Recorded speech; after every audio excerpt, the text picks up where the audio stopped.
adab di dalam salat Jumat yang keenam. Bismillahirrahmanirrahim. Qala al-musannif rahimahullahu ta'ala wa nafa'na bihi wa bi'ulumihi fid dharain amin. Adab yang keenam.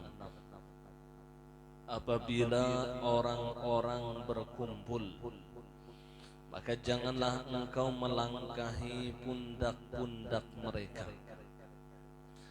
Adapun melewati saf-saf untuk mencapai saf terdepan misalnya, bukanlah termasuk melangkahi pundak-pundak, tetapi menyibak saf apabila tidak terdapat celah di dalam saf-saf itu untuk berjalan. Jadi ketika ada saf yang di depan itu kosong, lalu kita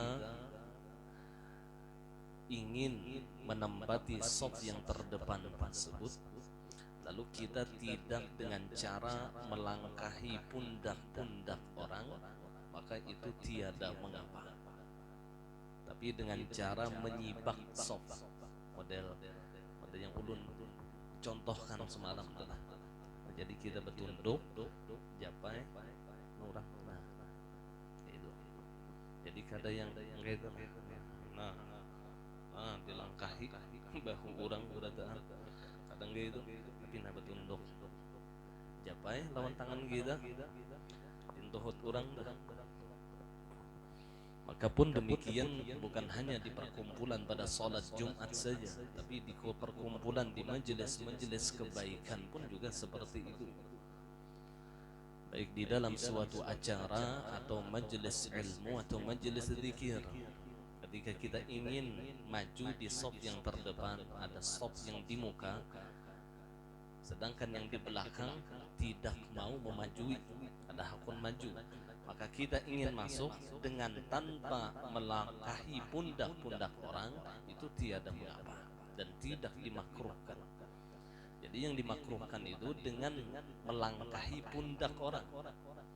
Bahkan makruhnya itu sudah karahatut tahrim, bukan karahatut tanzih.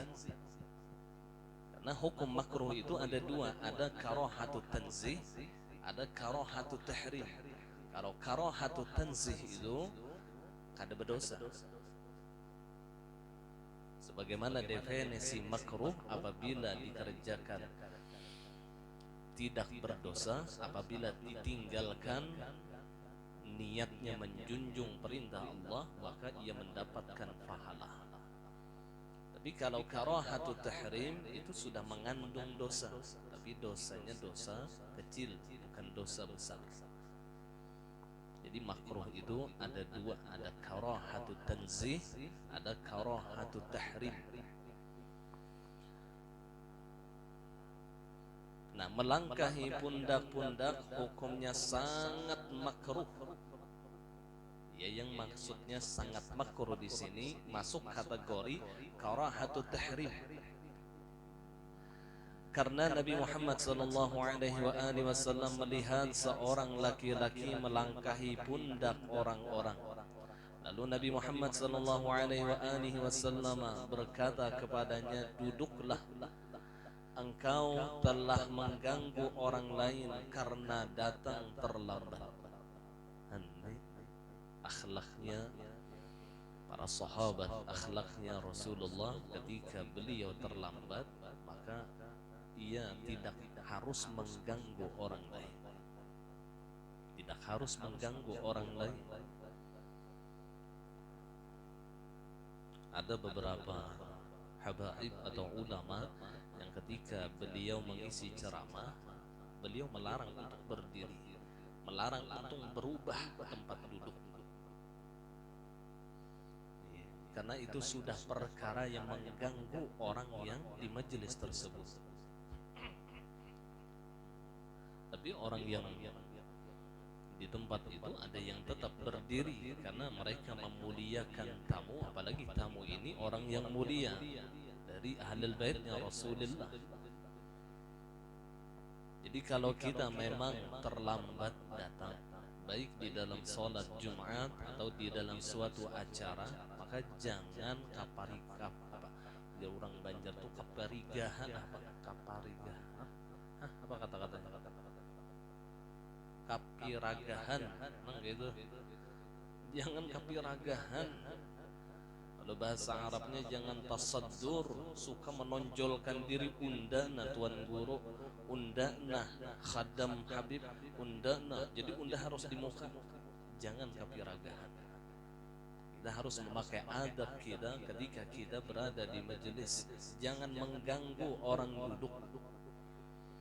Jangan mengganggu orang yang hadir di tempat itu dalam keadaan khusyuk. Tapi orang yang hadir terdahulu, maka jangan mengganalakan duduknya. Rasulullah bersabda, tafassahu fil majalis. Artinya jadi luasakan majelis itu. Nah, jangan berluas duduk gitu.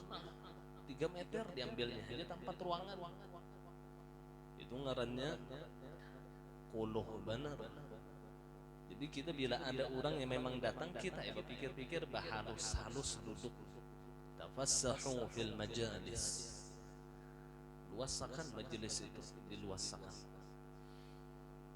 Tapi di musim corona ini kan lain kisah itulah. Lalu ada istilah jaga jarak.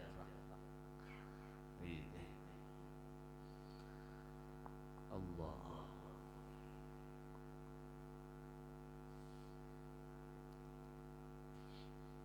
Bahkan anjurannya di majelis-majelis itu sampai besampuk lintuhut lawan lintuhut. Itu kan sunnahnya demikian. Sebagaimana Sayyiduna Luqmanul Hakim ketika berwasiat kepada anaknya, ya bunayya jalisul ulama wa zahimhum bi rukbataik.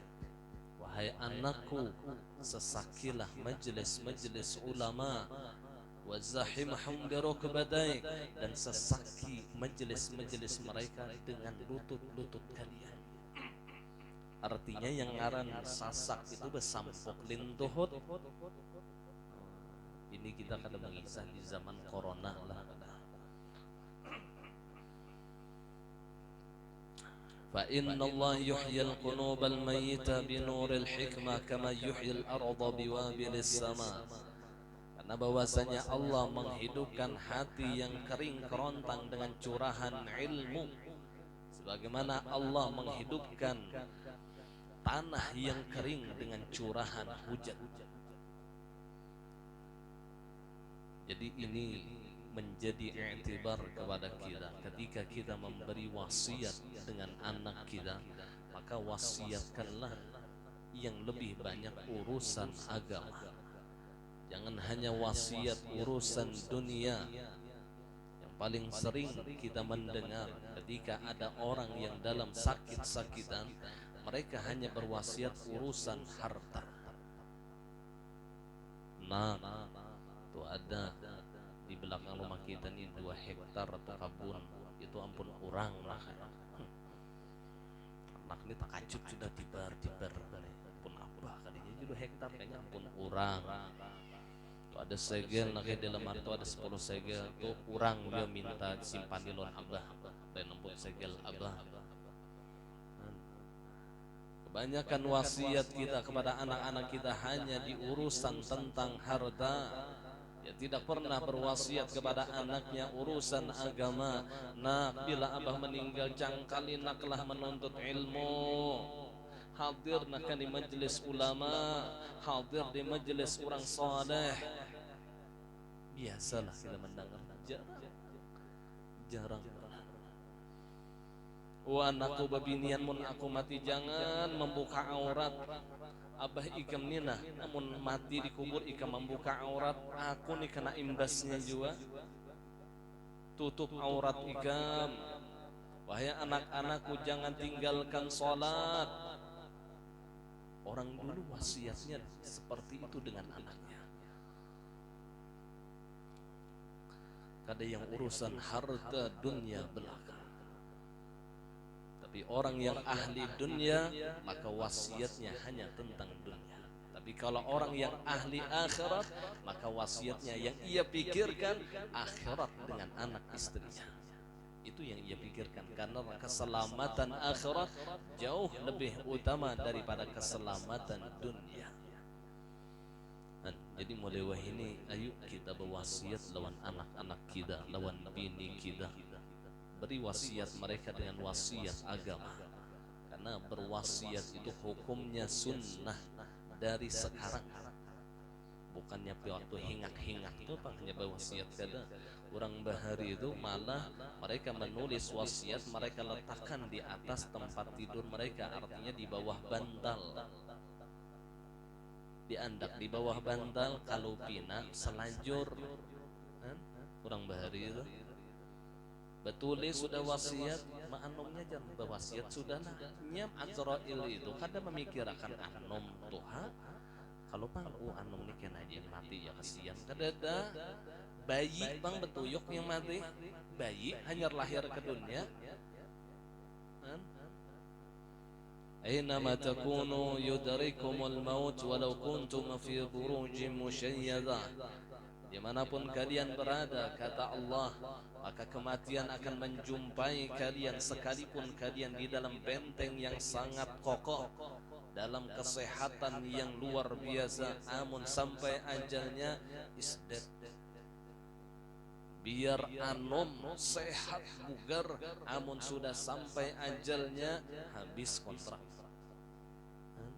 Ayo beri wasiat kepada istri dan anak kita dengan wasiat agama. Nyawa umatnya lah, jangan membuka aurat. Kalau pang bila aku ini mati, tutup aurat ikam. Mau ikam anak cari laki, cari yang laki lebih baik dari aku. Itu bini pasti membalas, semua ulun pang mati pada ulun. Belum ikam untuk menuju hari aku sudah kawin. Sama-sama aja kebaikan. Lain berzina, amun wasiat nikah aja masih baik aja. Kada berzina. Sama-sama kita menjaga perintah Allah. Yang istri menjaga anak dan suaminya, yang suami pun juga menjaga anak dan istrinya, yang anak menjaga orang tuanya. Kalau ia terapkan amar ma'ruf nahi munkar di dalam keluarganya, maka insya Allah Allah akan memberikan keluarganya keberkahan. Allah berikan di dalam keluarganya sakinah, mawaddah, warahmah, ketenangan, kasih sayang dan cinta. Jadi sakinah, mawaddah, warahmah itu dibentuk dari agama, dibentuk dari orang yang mengamalkan agama. Tidak akan bisa mendapatkan sakinah, mawaddah, warahmah kalau di dalam rumah tangganya tidak ia dirikan amar ma'ruf nahi munkar. Ya ajak istri dan anaknya di dalam kebaikan, ya cegah istri dan anaknya di dalam kemunkaran,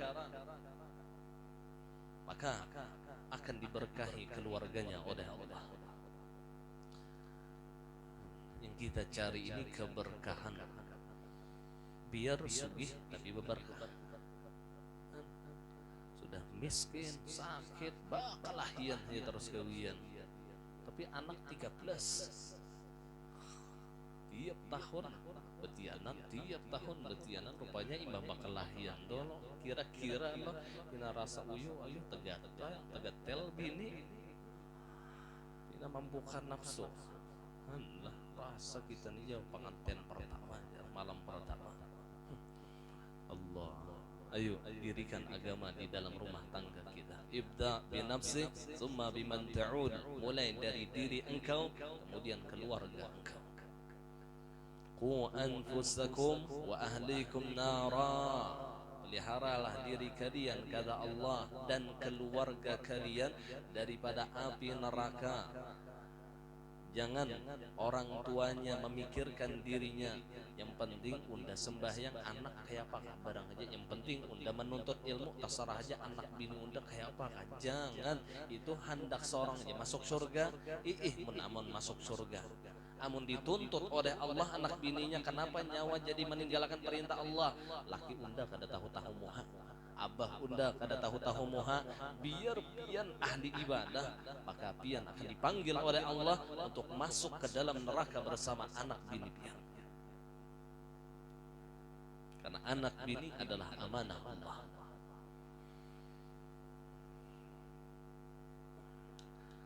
Dan ini perlu kita sadari masalah ini. Jangan merasa selamat. Kita ada tanggung jawab ketika kita memiliki istri, ketika kita punya anak.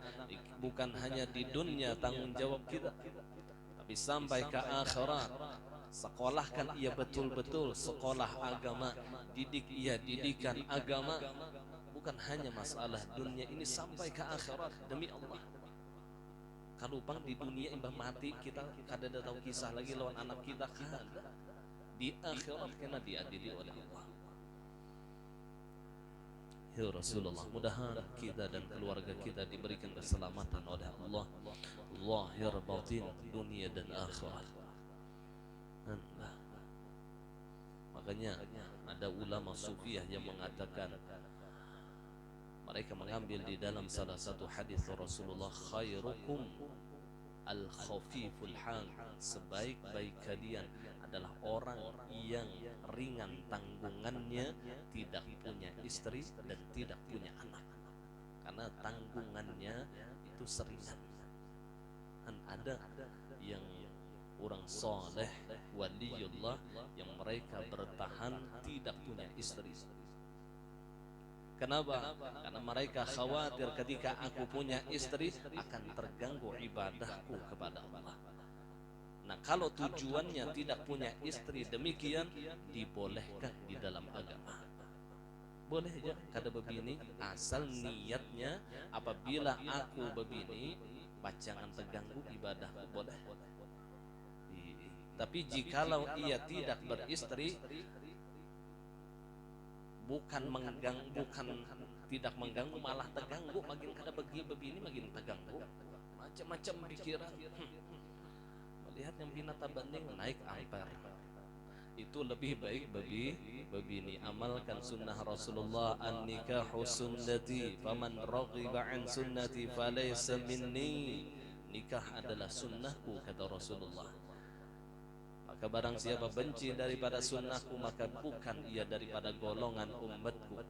Tidak akan sempurna ibadah seseorang jikalau ia belum menikah.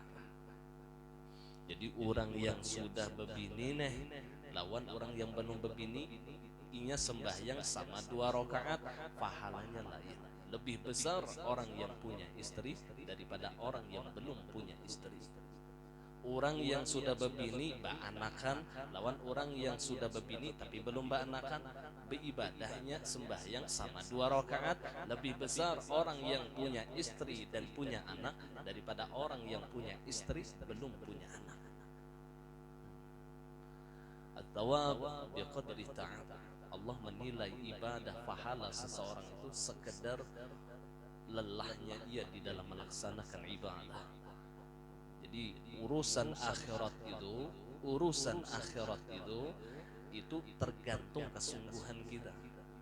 Walladzina jahadu fina lanahdiyannahum subulana. Maka orang yang sungguh-sungguh menuju jalan kami, kata Allah, maka kami akan memberikan petunjuk kepada mereka. Jadi orang yang sungguh-sungguh kepada Allah, maka imannya pun tinggi. Orang yang setengah-setengah, imannya setengah-setengah juga. Orang yang biasa-biasa saja, imannya biasa-biasa. Jadi kesungguhan kita urusan akhirat itu dibalas oleh Allah dengan kesungguhan kita. Tapi urusan dunia lain. Ada orang yang sungguh-sungguh berusaha tapi diberi oleh Allah sedikit, itu urusan dunia. Ada yang goreng aja gawiannya, berduit mana orangnya, karena bandar narkoba. Ini urusan dunia itu berusaha, kada berusaha memang ada jatahnya sudah di sisi Allah. La yazidu rizquka bil ana wala yanqusu rizquka bil apa kata-katanya itu Tidaklah bertambah rizki engkau dengan kesungguhan engkau, dan tidaklah berkurang rizki engkau dengan malasnya engkau. Itu secara hakikat. Secara hakikat. Jadi masalah dunia, ada yang orang yang pengoder tapi banyak diisi harta. Ada orang yang sungguh-sungguh siang malam mencari duit, ada kelihatan hartanya. Beda dengan urusan akhirat yang sungguh-sungguh dapat ganal jiwa. Yang kada sungguh-sungguh sedikit jiwa. Yang setengah-setengah jiwa Allah Ta'ala memberi. Dalilnya apa? Walladzina jahadu fina lanahdiyannahum subulana. Amun kita yakin sudah urusan akhirat nang ini, kenapa jadi kada sungguh-sungguh? Amun yakin urusan dunia ini tergantung rezekinya, sasadangnya ya. Waktu sembahyang sampai sembahyang, waktu belajaran sampai belajaran, waktu baca Quran, kan usah dikarasi, kada berkurang, kada bertambah. Paham? Mudahan diberi pemahaman oleh Allah, mudahan diberi keyakinan oleh Allah. Kada berkurang, kada bertambah. Kalau urusan akhirat pasti. Ya Rasulullah, pian baca Quran sedikit juga pahalanya. Baca Quran banyak kok pahalanya. Menuntut ilmu sedikit juga, kada menuntut ilmu kada dapat juga. Kembali kepada firman Allah, walladzina jahadu fina lanahdiyannahum subulana. Orang yang sungguh-sungguh kepada kami, kata Allah, maka sungguh kami akan memberikan hidayah kepada mereka. Sekedar kesungguhannya. Urusan dunia ini sesadangnya ya, selama kada, artinya kada mengganggu urusan kita lawan Allah. Silahkan pian mencari dunia, silahkan pian menuntut rezeki kepada Allah, cuman jangan sampai mengganggu urusan pian lawan Allah. Jangan sampai mengganggu. Sawat kada bahasa sumbahyangan maruginya pun ruginya. Sawat kada menuntut ilmu lagi maruginya.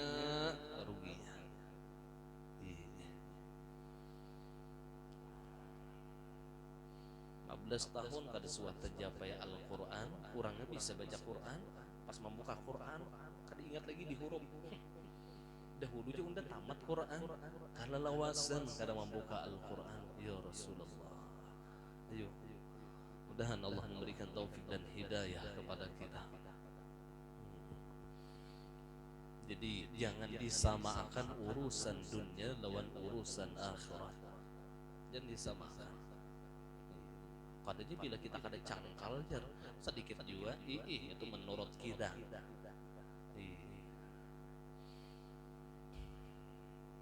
Tapi hukum Allah Ta'ala banyaknya orang yang tumbang-tumbali kada sing sugihan. Banyaknya. Itu faktanya, itu realnya. Ada orang yang biasa-biasa aja rezekinya umat tumbuh subur. Padahal kan tapi begawi bana kadehatan. Urusan dunia sudah maksumun minhu, dibagi oleh Allah. Laisa taqwa taqiyyin bizaidih wala fujura fajirin binaqisih. Bukanlah orang takwa itu menambahkan rizkinya, dan bukanlah orang yang fajir itu mengurangi akan rizkinya. Rizki sudah dibagi oleh Allah. Bahkan belum kita terlahir ke dunia, Allah sudah membagi rizki kita sampai sempurna ajal kita. Dan yakinlah di dalam hadis Rasulullah, tidak akan disempurnakan oleh Allah rizki kita apabila belum sampai ajal kita. Jadi bila orang itu belum mati, jangan takutan, rizki pian kada habis. Kecuali pian mati, idza jaa ajaluhum la yastakhiruna sa'ata wa la yastaqdimun. Bila sudah sampai mati, maka sempurna rizki dia. Ya ada orang yang koma berpuluh hari, kayaknya terbangun minta tukarakan pisang gapit. Karakan bang udah sapin handak makan pisang gapit. Mbak Tontong makan berabat selajur, berarti menyempurnakan rizkinya. Menyempurnakan. Namun angan-angan kita ini bilang kada habis-habisnya. Terkadang ujar Rasulullah, angan kita melampaui daripada umur kita. Angan-angan kita itu jauh melampaui daripada umur kita. Angan-angan kita ini sampai 200 tahun, umur haro 60 tahun, umur haro 40 tahun, angan-angannya 200 tahun. Urusan tulul amal, panjang angan-angan. Ya Rasulullah. Kemudian kembali lagi, jauhnya buka tak ke situ kita. Masalah wasiat itu banglah. Larangan ini tidak menunjukkan keharaman. Kada menunjukkan keharaman, kada yang berdosa gono adalah karena gangguan di sini untuk suatu tujuan sebagaimana disebutkan oleh Al-Bijirmi. Adab yang ketujuh, jangan engkau lewati di depan mereka di saat mereka sedang sholat. Ini hati-hati, namun kita sembahyang Jumat hadir ada orang sembahyang, jangan dilewati, jangan dilewati. Nabi Muhammad sallallahu alaihi wasallam bersabda, "Lau ya'lamul mar baina yaday al-musalli madza 'alaihi lakana ay yaqifa 40 khairan lahu min ay yamurra baina yaday." Artinya, jikalau orang yang lewat di depan orang yang sedang sholat mengetahui dosa yang akan menimpanya, jakanya tahu nih dosa melalui orang yang sembahyang nih, niscaya lebih baik berdiri 40 tahun, 40 hari atau 40 tahun. Berarti ini dua riwayat. Bisa jadi 40 hari hadis Nabi, karena ayyaqifa arba'in umum, kata-kata Rasulullah ini umum. Sejadi 40 hari atau 40 tahun. Maka lebih baik berdiri 40 hari atau 40 tahun daripada lewat di depannya. Jadi jangan melalui orang yang sembahyang. Makanya orang yang sembahyang itu sunnah memakai batasan, batas sutrah. Kalau bahasa Arabnya itu sunnah memakai sutrah. Kalau bisa kita sembahyang ini bukan hanya pada sholat Jumat, dimanapun, kalau bisa menghadap dinding, mengkawadah. Jadi artinya orang itu kada melalui di dinding itu lah. Itu ngarannya dinding itu yang ngarannya sutra. Dinding. Jangan sembahyang di higa lawang. Sembahyang istilah di higa lawang. Kayak apa orang hendak lewat. Maka bila orang itu dalam keadaan darurat, maka boleh melewati orang yang sholat. Hendak pada behera sudah orang nih menunggui orang nih tuntung sembahyang, tak cirit di masjid. Kayak caranya lalui, lewati aja. Dan memang itu kesalahannya karena ia sholat di tempat orang yang lewat. Jadi jangan sembahyang di tempat orang yang lewat, itulah perhatikan juga tempat sembahyang kita. Namun misalnya di tempat yang lapang adalah, maka batasan kita ada. Misalnya apa itu ngarannya? Contoh tasbih. Nah, ini kadada sejadahnya, kadada garis-garisnya, anda kayak di sini ada muka kita nih tasbih. Sembahyang kita itu batasan kita. Berarti bila orang lewat di sini kada melalui kita sholat. Nah, jadi meletakkan batas itu hukumnya sunnah yang berbatas gitu. Nah, kalau di zaman Rasulullah kan memang pasir atau tanah, jadi nyaman menanjak tongkat. Nah, sembahyang di situ, maka tongkat itu disebut sutrah, dinding kita sholat atau menggaris. Ini kan sejadah sudah nyaman.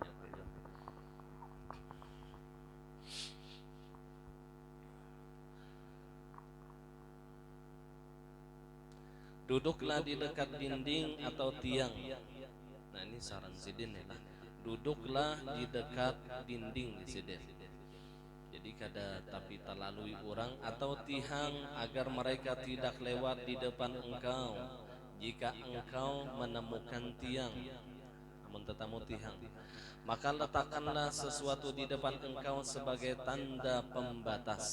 Yang sutrah tadi, letakkan sesuatu di depan kita seumpama saja sejadah. Ya sejadah tadi pembatas ngarannya, namun kadada sejadah ya tasbih di kancang, mun di tanah atau di pasir tajak tongkat. Nah itu pembatas tuh. Janganlah engkau duduk sampai engkau kerjakan sholat, Pak. Ini lain pulang sunnahnya. Jadi janganlah engkau duduk sampai engkau kerjakan sholat tahiyatul masjid. Kasihan dikit lah. Pun maaf, ridho ulun sedikit mengambil berkah hendak membacakan fadilah malam nisfu Sya'ban. Sedikit belum masih ada waktu dikit. Allahu a'lam. Bismillahirrahmanirrahim. Alhamdulillahirabbil alamin. اللهم صل على سيدنا محمد وعلى آله وصحبه أجمعين. قال المصنف رحمه الله تعالى ونفعنا به وبعلومه في الدارين آمين. عن أبي هريرة رضي الله عنه أنه قال عليه الصلاة والسلام. Daripada Abi Hurairah radhiyallahu anhu bahwasanya ia bersabda oleh Rasulullah sallallahu alaihi wasallam, Atani Jibrilu lailatan nisfi min Sya'ban. Telah datang kepadaku oleh Jibril alaihi salam pada malam separuh daripada bulan Sya'ban. Artinya 15 Sya'ban. Malam 15 Sya'bannya. Jadi Jibril pernah datang kepada Rasulullah pada malam 15 Sya'ban. Wa qala ya Muhammad hadhihi lailatun tuftahu fiha abwabus sama wa abwabur rahmah.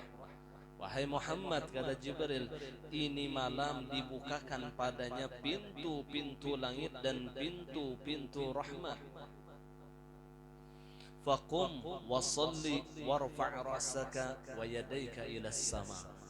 Maka salatlah engkau wahai Muhammad, berdirilah dan salatlah engkau dan angkat kepala engkau dan kedua tangan engkau ke langit. Ini perintah kepada Rasulullah dan kepada seluruh umat Rasulullah. Jadi ketika kita bertemu pada malam nisfu Sya'ban, maka perbanyaklah ibadah di dalamnya, terutama ibadah salat yang biasa kita kerjakan mengikuti daripada ulama-ulama dahulu. Pada malam nisfu Sya'ban kita diperintahkan untuk membaca surah Yasin 3 kali. Di surah Yasin 3 kali dengan niat masing-masing, karena memandang hadis Rasulullah, suratu Yasin lima quri'atlah. Surah Yasin itu apa yang diniatkan qabul hajat.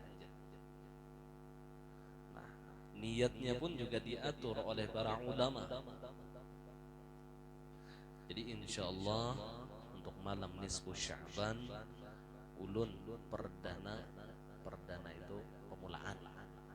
Biasa ulun di Langgar. Insyaallah untuk tahun ini ulun membuka mengerjakan di majelis ini di rumah ulun.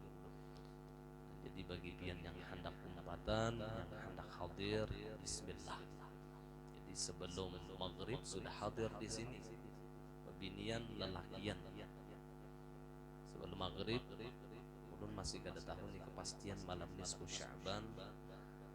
Ini masih simpang siur, tapi ulun yakinnya malam Minggu, malam Ahad ini. Menurut dihitungan itulah malam Ahad ini insyaallah malam nisfu Sya'ban. Jadi bagi orang yang hendak hadir misalnya adalah bagi pian hadir di sini, maka sebelum maghrib sudah hadir kalau bisa, bawa sajadah masing-masing. Kita sembahyang maghrib berjamaah, kemudian kita kerjakan lagi sesudah salat maghrib ba'diyah maghrib, dan sesudah ba'diyah lalu kita membaca Yasin 3 kali dengan niat yang ulun bimbing kena. Jadi pian cukup mengumpati di dalam hati ulun yang membimbing akan niatnya. Nah, kemudian Kemudian setelah 3 kali kita membaca Yasin dengan doa setiap kali membaca Yasin berarti 3 kali doa. Karena demikian yang dicontohkan oleh Abah Guru dahulu. Jadi setiap baca Yasin doa, baca Yasin doa, baca Yasin doa. Dahulu Abah Guru memakai itu. Nah, imbah itu kita langsung sembahyang sunnat tasbih 4 rakaat, 2 kali salam. Jadi 2 rakaat salam, 2 rakaat salam.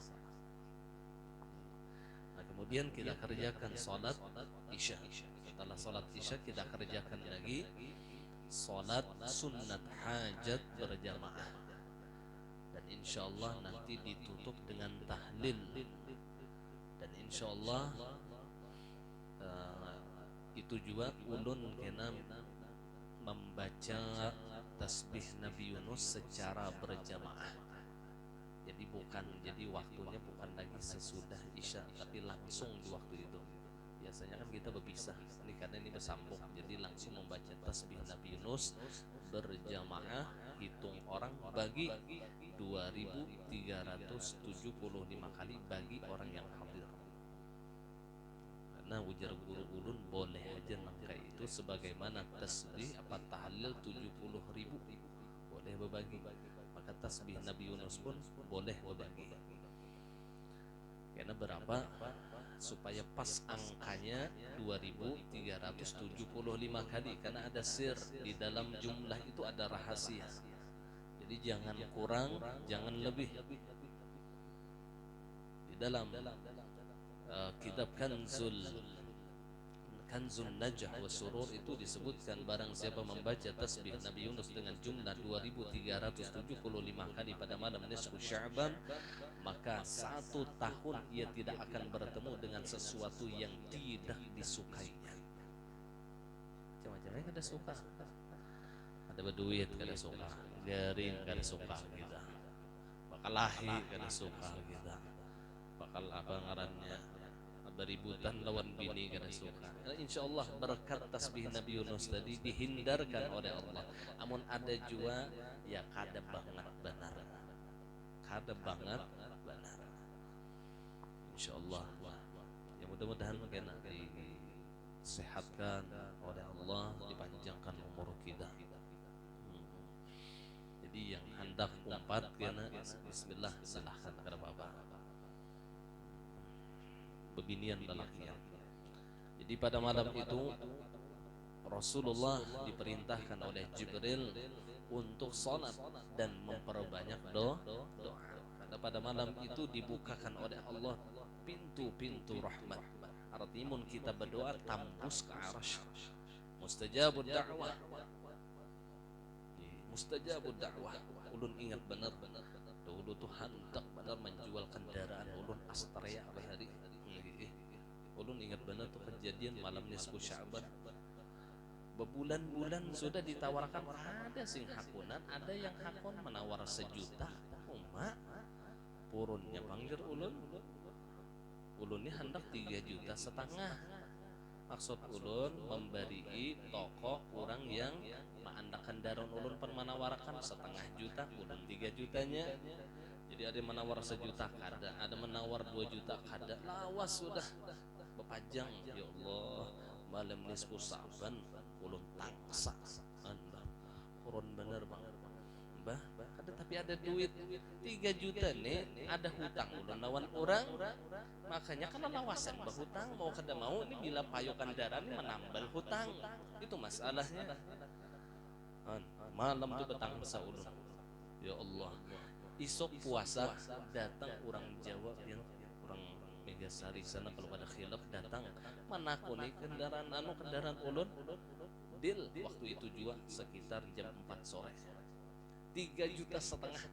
Ya Rasulullah, malam magawi siang dibuktikan oleh Allah.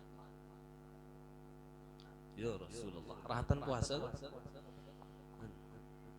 daripadanya. Maka yang kita minta terutama bukan masalah payo kendaraan kada, itu kisahnya, terutama keselamatan dunia dan akhirat, itu yang kita pinta. Payo kendaraan itu hajat khusus ya. Lainan kisah payu tanah itu hajat khusus yang ya Allah selamatkan ulun, keluarga ulun dan orang-orang yang ulun cintai dunia akhirat zahir dan batin. Itu yang kita minta dulu. Itu paling utama, minta selamat dunia akhirat. Masalah rezeki itu bedudi aja mintanya. Ini rancang masalah rezeki ini bedahulu. Allah sugih akan ulun ya Allah. Paling sugih di kampung ulun. Ngalang-ngalang meminta paling sugih di kampung, paling sugih sedunia. Nah kemudian jadi faqultu ya Jibril, maka aku berkata, ujar wahai Jibril, ma hadhihi lailah, ini malam apa? Faqala hadhihi lailah yuftahu fiha 300 babin minar rahmah. Ini malam, ujar Jibril, dibuka oleh Allah 300 pintu daripada rahmat Allah. Wa yaghfirullahu ta'ala li jami'i man la yusyriku billahi syai'a. Maka Allah akan mengampuni seluruh orang yang tidak mensyarikatkan Allah. Jadi malam itu keampunan Allah berlimpah ruah kepada umat Rasulullah. Pokoknya bila ia kada mensyarikatkan Allah, diampuni oleh Allah. Jadi rugi benar malam itu kita bertamu, kita biasa-biasa saja menganggapnya, tidak memperbanyak ibadah, tidak meminta kepada Allah, rugi benar, rugi benar. Kita telah di padang emas, disuruh orang mengambil, kita biasa ya, tidak ada mengambil ya, bungol ngarannya. Mun kawat lipat pacul tapih, puntal di tapih, pacul baju, puntal di baju, pacul kopiah, puntal di kopiah, ulang emas tadi. Bau boleh. Ketika kita berada di malam nisfu Sya'ban, kemudian diberikan oleh Allah kesempatan, diberikan oleh Allah kesehatan, maka ambil sebanyak-banyaknya keberkahan malam nisfu Sya'ban. Mun kawat jangan beguringan. Spesial untuk Allah. Kami alhamdulillah tiap tahun di sini kada beguringan sampai ke subuh. Di subuh kuring sampai ke maghrib. Kada terasa aja udah puasa aja. Bangun 5:30 sore. Tapi kada terasa setengah jam lagi maghrib. Ya Allah. Jadi kalau hendak umpat qiyamul lailnya, maka insyaallah malam nisfu Sya'ban ulun mulai dari pukul 2. Jadi dari jam 2 malam. Jadi persiapannya mulai 1:30. Jadi 1:30 mun hendak kumpul sudah di rumah ulun. 1:30 atau jam 2 kena kita mulai startnya. Insyaallah kurang lebih 2:30, 3:30 kita siap-siap untuk melakukan sahur. Mungkin hampir jam 4 lah kena sahurnya. Nah ini rutinitas kami Ahmadiyah di majelis ini setiap tahun. Nah, alhamdulillah sudah dari awal ulun lulus sampai ini bertahan masih. Jadi hampir 20 tahun. Nah, mudah-mudahan diistiqomahkan oleh Allah. Karena kami dulu waktu di pesantren, terutama di wadah guru ulun Ayah Zarkashi Nasri, itu setiap malam nisfu Sya'ban beliau bimbing kami sembahyang sunnah 100 rakaat dengan 50 kali salam. Jadi awalnya sekitar beberapa puluh rakaat, kemudian disuruh sidin masing-masing. Jadi diawali berjamaah dengan sidin, surahnya qul huwallah aja, tapi 50 kali salam berarti 100 rakaat dan fadilahnya luar biasa. Nah kami menggawinya itu dulu kurang lebih 3 jam. 3 jam itu non-stop. 3 jam itu kalau pang sambil berokok bahalat nggak ada, itu non-stop. Pokoknya lintornya krak doang. Nah dulu waktu kami di Al-Falah dibimbing juga oleh Abah Haji Abdullah Bahsya, itu beda Ahmadiyah. Beliau pada malam nisfu Sya'ban itu membaca Dalailul Khairat, khusus salawat kepada Rasulullah, itu sekali khatam. kurang lebih gawian 3 jam juga. Jadi makin kalat mata nih makin ngalih membaca Dalailul Khairat. Kian pernah lama malakan itu dari hijab Senin awal sampai Senin akhir. Jadi Senin awal, kemudian hijab Selasa, hijab Arbi'ah, hijab Khamis, Jumu'ah, Sabat, Ahad, kemudian ditutup dengan Senin akhir. Tebal sini nah. Itu yang dibaca mulai awal sampai habis 3 jam juga. Ya Allah, ya Rasulullah, berat banget itu. Tapi gawian setahun sekali itu barang kita kawan yang sungguh-sungguh lawan Allah. Walladzina jahadu fina lanahdiyannahum subulana, yang sungguh-sungguh ganal juga dapatnya. Lupang Allah sia-siakan malam itu kita yang sampai subuh sia-sia, kada dinilai oleh Allah setiap lelah kita ketika beribadah kepada Allah, dinilai oleh Allah. Kita setiap detiknya duduk di sini tuh dinilai oleh Allah. Makin lawas, makin kolol. Jam-jam 12 ketuntungnya rupanya nahap sedikit pahala. Kamis dudi kada ada yang turunnya lagi karena liburan. Jadi sekaligus ulun sudah pengumuman di grup WA. Memang malam Kamis ini kita penutupan sementara. Jadi ini sekaligus penutupan terakhir belajaran, sekaligus penutupan. Jadi insya Allah bertemu kita nanti di ta'lim berikutnya sesudah Ramadan. Mudah-mudahan Allah panjangkan umur kita, Allah berikan kesehatan, keafiatan kepada kita. Jadi libur panjang nih untuk malam Kamis, libur panjang. Kalau untuk Maulid Habsyi malam Sabtu ini terakhir juga nih. Jadi imbah tuh sesudah nisfu Sya'ban ada lagi sampai sesudah Ramadan. Karena guru-guru ulun pun juga nangkai ini. Tapi untuk kegiatan siang masih tetap ulun jalankan. Jadi ta'lim yang siang itu masih berjalan sekalipun di bulan Ramadan. Kecuali hampir mendekati Idul Fitri baru diliburkan. Itu untuk ta'lim siang. Kalau malam seluruh kegiatan amaliyah maupun ta'lim itu diliburkan. Kurang lebih 2 bulan liburnya. Kada pian aja bang yang anak libur. Ulun gin ada liburan. Ya Rasulullah. Mudah-mudahan Allah selalu membimbing kita. Mudah-mudahan kita selalu mendapatkan nazarah dari Rasulullah, nazarah dari waliullah, nazarah dari guru-guru kita. Nah kembali lagi, jadi seluruhnya mendapatkan ampunan Allah kecuali ujar Jibril, illa man kana sahiran aw kahinan aw musyahinan aw mudmina khamrin aw musiran ala zina aw akila riba aw aqal liwalidayh aw innamam aw qati'ar rahim fa inna haula'i la yughfaru lahum hatta yatubu wa yatruku. Nah ini yang kita ingatkan, ini yang ulun ambil, ulun syahid nih membaca hadis ini. Yang mudahan kita kada termasuk dari berapa 9 golongan ini, 10 lah, 10 golongan nih. Yang pertama yang kada mendapatkan ampunan Allah, sahiran, tukang sihir. Tukang sihir kada pacangan diampuni oleh Allah.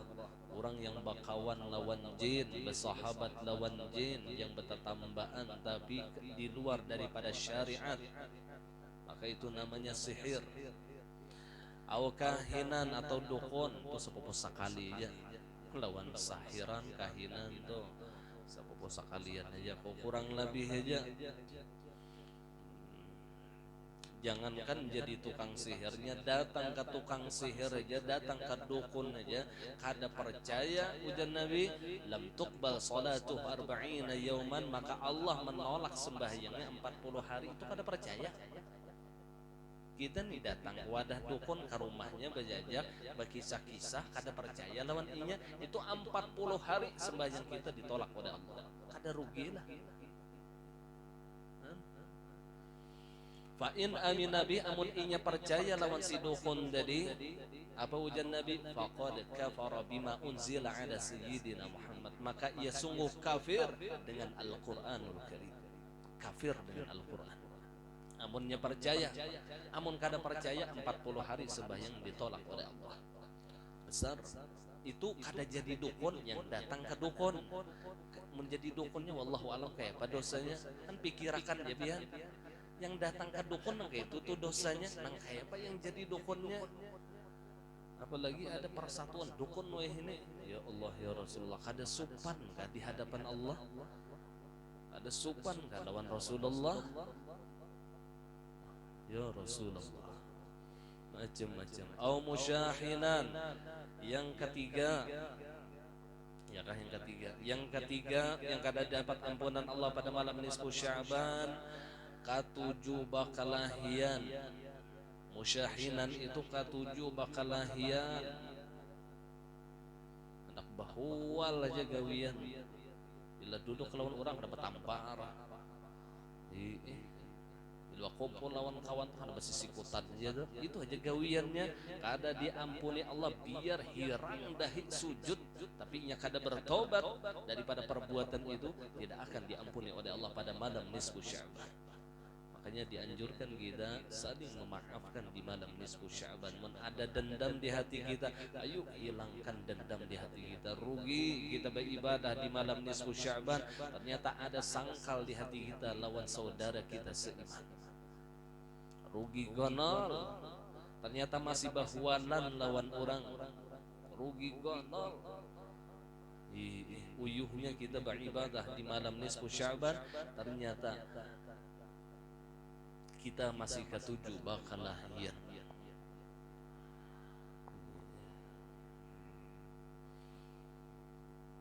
Allah menyuruh kita menjadi ibadallahi ikhwana, supaya kita nih saling berdingsanakan menjadi hamba Allah yang kasih sayang, yang saling berdingsanakan.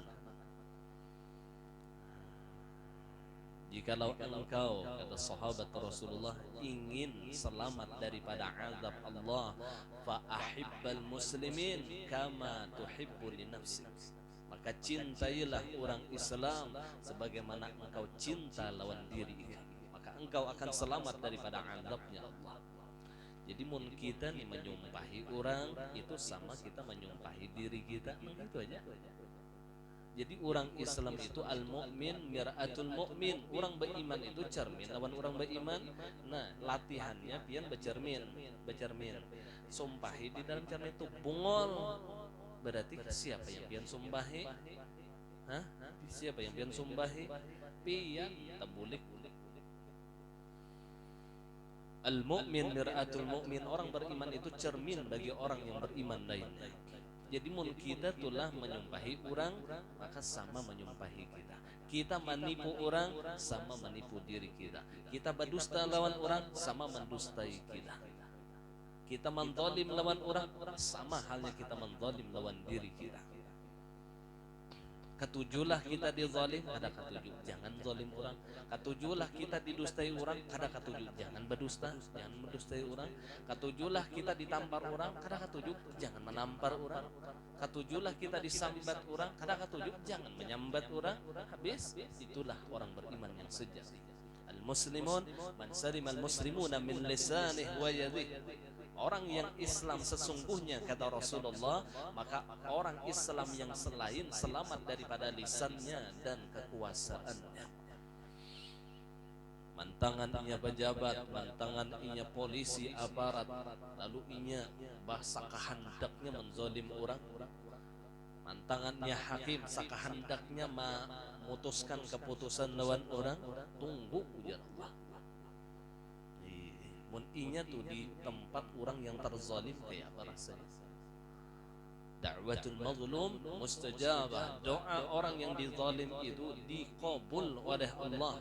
Walau kana kafiran, sekalipun orang kafir, fa innahu laisa bainahu wa bainallahi hijab. Karena tidak ada jarak antara orang yang dizalim dengan Allah, itu kada ada dinding. Bila inya berdoa biar orang kafir nih, Kita tuh menampar orang kafir, dia kada tahu apa-apa, duduk tampar kepala, angkat tangan, ya Tuhan, jadinya mati akan jadi tikus, jadi tikus tuh kena orang mustajabah. Hati-hati bin da'watul mazlum, hati-hati. Makanya kita santai aja.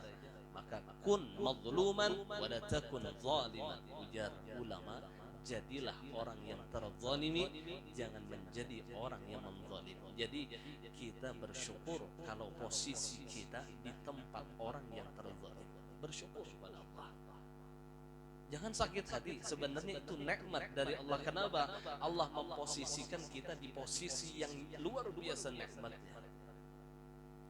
Di posisi orang yang mazlum, ya dekat dengan Allah, doanya mustajabah. Jadi ratan ditampar orang, ya Allah naikkan ulun haji ya Allah 17 kali.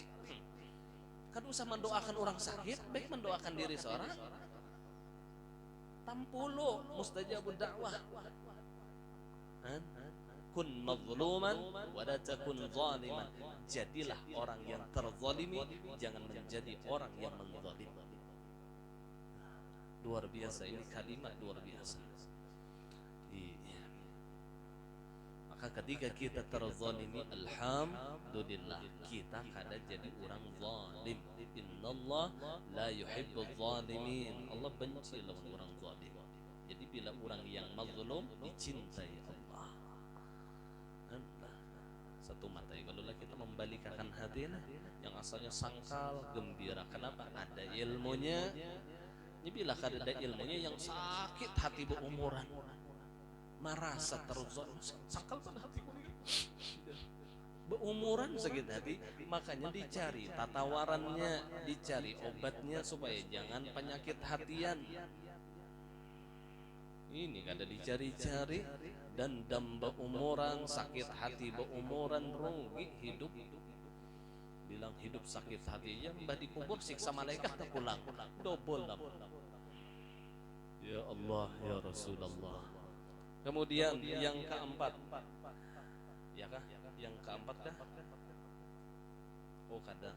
Yang pertama musyrik, yang kedua sahir, itu kah hitungannya?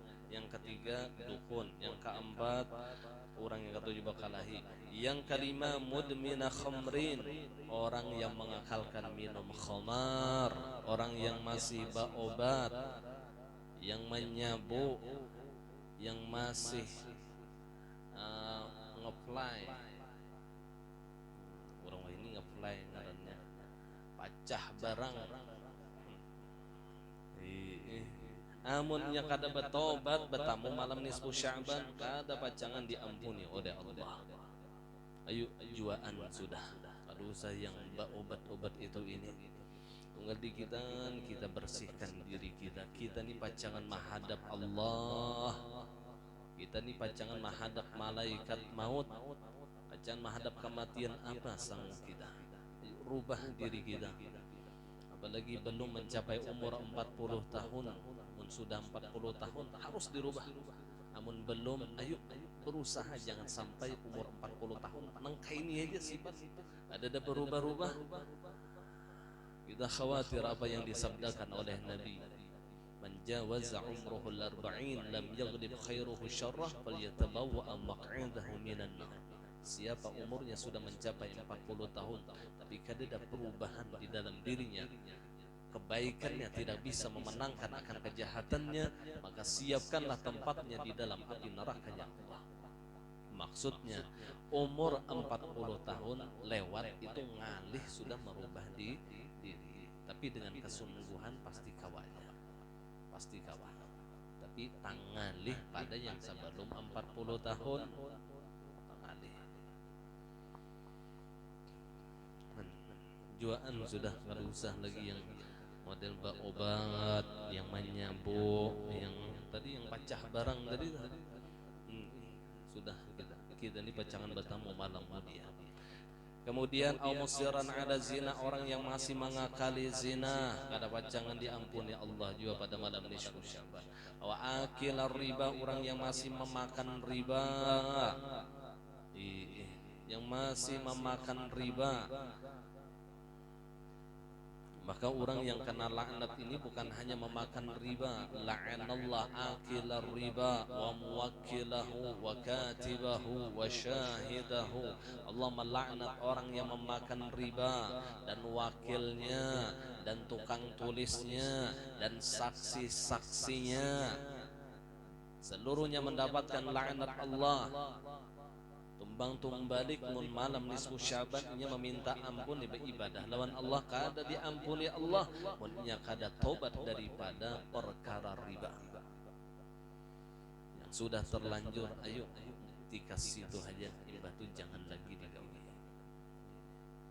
Sudah kita tahu aja sudah, bila Allah menulis di dalam Al-Qur'an ya itu qat'i benar hukumnya, sudah qat'i kuat benar.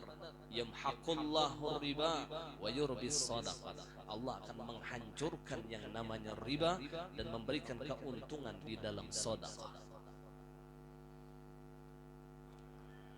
Kada ada berkahnya kita min bilanya menggawi riba ini, kada ada berkah sama sekali.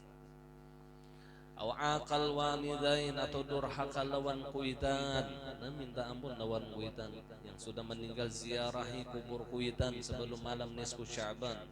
Amun jauh pada kubur kuitan maka ziarah sir, ziarah secara rahasia, biar di rumah garis di muka pasahapan pian tuh digaris hakikatakan ini kubur kuitan pian, baca ya lagi pian yasin tahlil di situ, insyaallah ruh pian itu ada di kubur yang aslinya. Seandainya orang kasyaf dibukakan hijab oleh Allah melihat ruh pian di situ, itu ngarannya ziarah sir, ziarah rahasia di rumah aja. Amun para kejalan pian kada usah besir-siran, udah sir aja ziarah kubur kuitan setengah kilo pada rumah, apa parakan kada usah besir, bezahir aja, menampak aja. Ini kadang mau dihendak besir-siran pulang. Jangan sampai kita durhaka lawan kuitan. Kita yang masih hidup datangi kuitan, datangi mama, datangi abah, minta ridha lawan sidin. Mun kawa keluar dari muntung sidin undar ridha lawan nyawa, itu nak diharapkan. Bila keluar dari muntung sidin undar ridha umabian alahan pada dunia serta isinya. Kalimat undar ridha itu larang banget, itu tambusan surga. Yang kawa membandingi ridha Allah hanya ridha kuitan. Ya Rasulullah, kada gampang. Tempulu masih ada kuitan, masih hidup. Dulu nih kada ada lagi, sudah abah meninggal, mama kada ada lagi. Jadi kebaktian hanya sebatas ziarah, tinggal mengirimi sidih banyak-banyak.